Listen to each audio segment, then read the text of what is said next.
Assalamualaikum warahmatullahi wabarakatuh. Oke, kita mulai saja. Semua mic akan saya matikan, hanya kamera saya yang aktif, sehingga yang akan tampil di monitor adik-adik atau di handphone adik-adik hanya video saya dan kamera saya yang menerangkan tentang pembelajaran fiber optik ini. Ini sudah full screen ya. Tadi ada yang mengatakan di chat itu presentasi saya itu terlalu kecil sehingga kamera saya pada saat menjelaskan harus saya hilangkan. Saya berharap bisa jelas presentasi saya di HP adik-adik.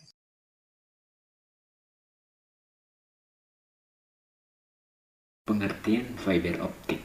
Fiber optik adalah teknologi kabel yang menggunakan serat.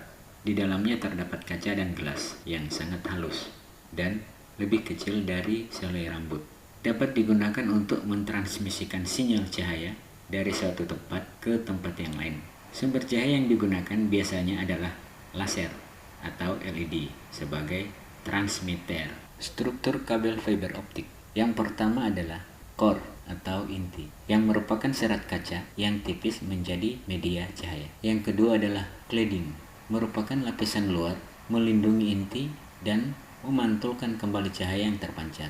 Yang ketiga adalah cutting, adalah pelindung mekanis yang menjaga serat optik dari kerusakan yang dapat terjadi karena lengkungan kabel atau gangguan luar.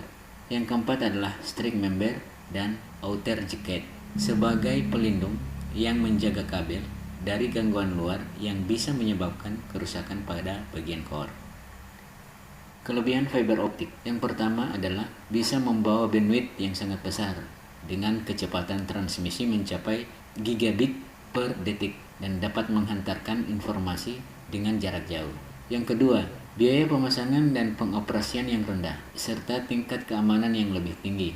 Yang ketiga, ukurannya kecil dan ringan sehingga hemat pemakaian ruang, tidak makan tempat.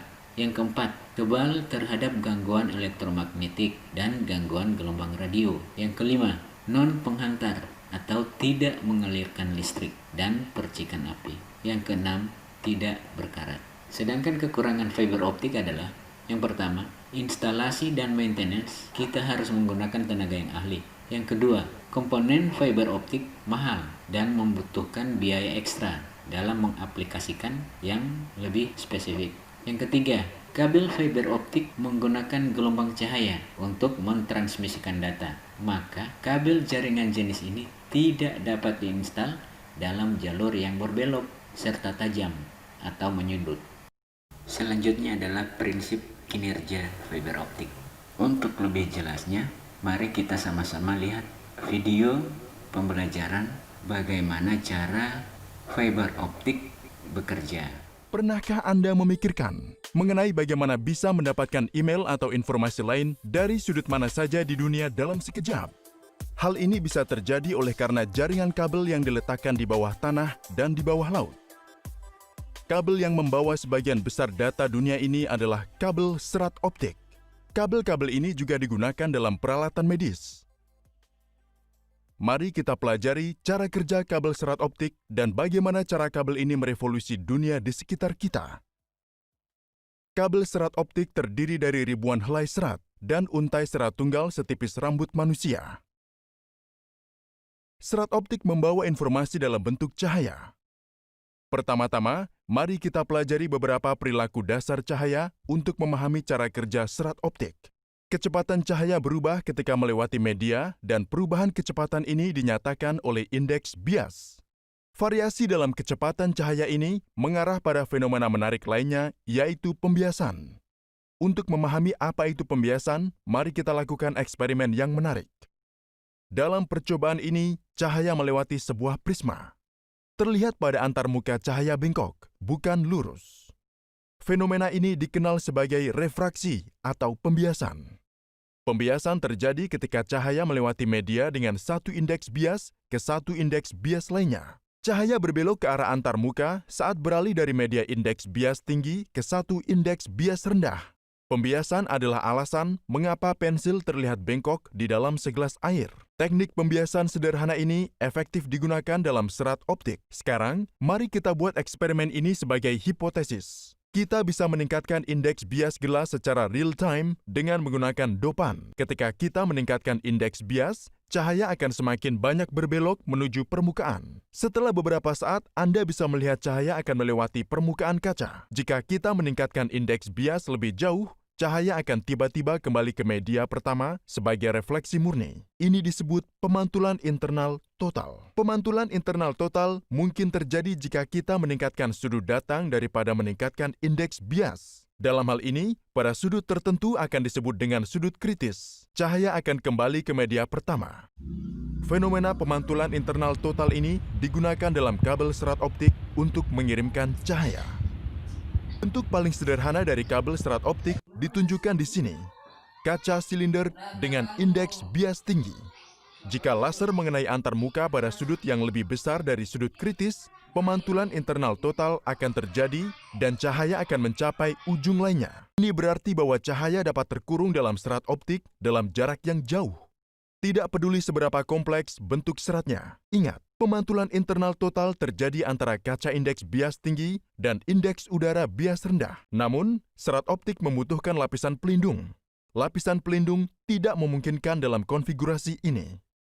Pengenalan bahan pelindung akan menggantikan posisi udara dan menghentikan fenomena pemantulan internal total. Cara mudah untuk mengatasi masalah ini adalah dengan memperkenalkan kaca indeks bias rendah di atas kaca inti, yang dikenal sebagai cladding. Dengan cara ini, pemantulan internal total akan terjadi dan kita akan dapat menggunakan lapisan pelindung. Baik inti dan cladding menggunakan silika sebagai bahan dasarnya. Perbedaan dalam indeks bias dapat dicapai dengan menambahkan berbagai jenis dopan. Serat optik yang baru saja kita bentuk tidak akan mampu membawa sinyal lebih dari 100 km. Ini disebabkan berbagai lesapan yang terjadi pada kabel. Hilangnya kekuatan sinyal ini umumnya disebut pelemahan. Penyerapan dan hamburan adalah alasan utama pelemahan sinyal. Inilah sebabnya mengapa Anda melihat adanya penguat pada kabel setelah jarak tertentu. Penguat ini meningkatkan kekuatan sinyal dan memungkinkan sinyal untuk dikirim dalam jarak jauh. Daya yang diperlukan untuk penguat ini diambil dari sumber terdekat. Sekarang, kembali ke topik utama. Bagaimana serat optik mengirimkan informasi seperti panggilan telepon atau sinyal internet? Informasi apapun dapat direpresentasikan dalam bentuk 0 dan 1. Bayangkan, Anda ingin mengirim pesan teks halo melalui ponsel Anda. Pertama, kata ini akan dikonversi menjadi kode biner setara N sebagai urutan 0 dan 1. Setelah konversi, ponsel Anda akan mentransmisikan 0 dan 1 ini dalam bentuk gelombang elektromagnetik. 1 ditransmisikan sebagai gelombang frekuensi tinggi dan 0 sebagai gelombang frekuensi rendah. Menara sel lokal menerima gelombang elektromagnetik ini. Di menara akan dihasilkan gelombang cahaya jika gelombang elektromagnetiknya berfrekuensi tinggi. Sekarang, gelombang cahaya ini dapat dengan mudah ditransmisikan melalui kabel serat optik. Gelombang cahaya yang membawa informasi harus melalui jaringan kabel yang rumit untuk mencapai tujuannya. Untuk tujuan ini, seluruh dunia ditutupi dengan kabel serat optik.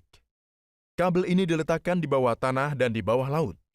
Terutama penyedia layanan seluler yang memelihara kabel di bawah tanah ini. Tampilan potongan melintang kabel bawah laut diperlihatkan di sini. Anda dapat melihat bahwa hanya sebagian kecil kabel yang digunakan untuk melindungi serat optik.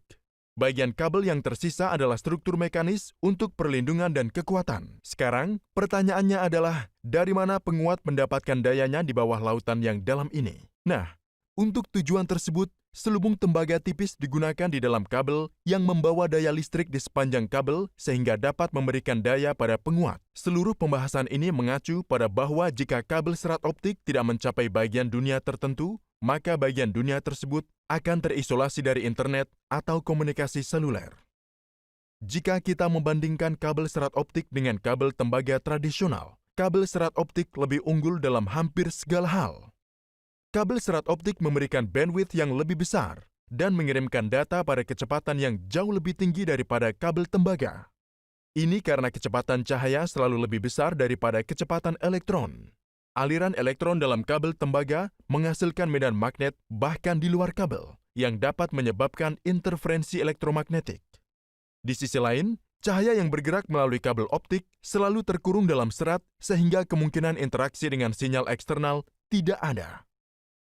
Satu lagi fitur menarik tentang kabel serat optik adalah bahwa setiap sinyal cahaya yang masuk dari samping memiliki peluang yang minim untuk masuk di sepanjang kabel. Dengan demikian, kabel serat optik memberikan keamanan data yang tinggi. Demikian materi kita hari ini. Kita lanjutkan ke classroom berupa tanya jawab, penugasan, dan kuis. Assalamualaikum warahmatullahi wabarakatuh. Waalaikumsalam warahmatullahi wabarakatuh.